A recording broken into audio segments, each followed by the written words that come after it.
Good morning, Newcastle. It's 8 o'clock. My name is Joan Sánchez, and you're watching the 7th Channel News. Coronavirus. Today, after the last report, in the area we have got 55 less infected people from coronavirus 19. Although the infected rate has been decreasing in the last few days, the scientists still think the children won't go back to school this course because the students and the teachers have to share a classroom and be separated for at least 2 meters, and the size of the room is not enough for all of them at a time. Boris Johnson. Prime Minister Boris Johnson has left the intensive care unit and finally healed from the coronavirus. Mr. Johnson has been in hospital for COVID-19 since last Tuesday and has been fighting hardly to recover from the virus. From this moment on, Prime Minister is in a common room closer to other patients with less serious symptoms. Boris Johnson is planning to return to the 10th of Downing Street as soon as possible to take back the control of the coronavirus crisis.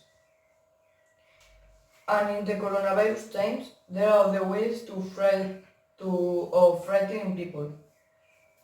At least 18 people died as a result of a mass shooting that occurred Sunday in a rural area of Nova Scotia, in eastern Canada. Local police reported. Among the victims, there was a police officer and the attacker, who was also killed. The events represent Canada's worst mass murder in the past 30 years. The attack began on Saturday night and lasted for 12 hours when the police chased the attacker.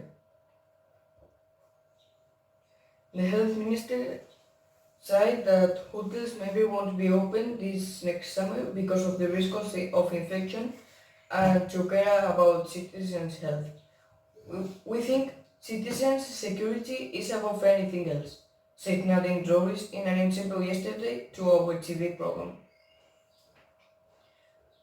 Stock exchange. Apart from the coronavirus, there are other news in the world. The Financial Times stock exchange has fallen 3.5%, and the Spanish IBEX 35 has fallen at 2.4%, just like most of the stock markets in the world. For recovering these situations, analysts think that one of the solutions is to encourage people to buy a lot of things in summer. The nonsense of the week. Donald Trump, the American president, said to inject hand disinfectant to people or to use ultraviolet light for healing the coronavirus. This is Mr. Trump and this is his wall.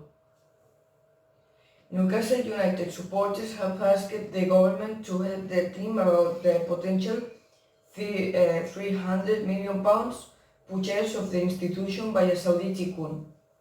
Newcastle United, a historic of the English football, is worried about losing control of its own destiny. There have been demonstrations of the streets against the purchase of the team, but the future of the town army is in danger. On the other hand, UEFA vetoes Pep Guardiola Manchester City for the Champions League and all the European competitions for 2 seasons. UEFA decided a sanction against Manchester City that prohibits their participation in European soccer competitions. The club is penalized for licensing rules and fair play regulations. And these have been the news in today's program. Take care, stay home, and see you tomorrow. Have a good day.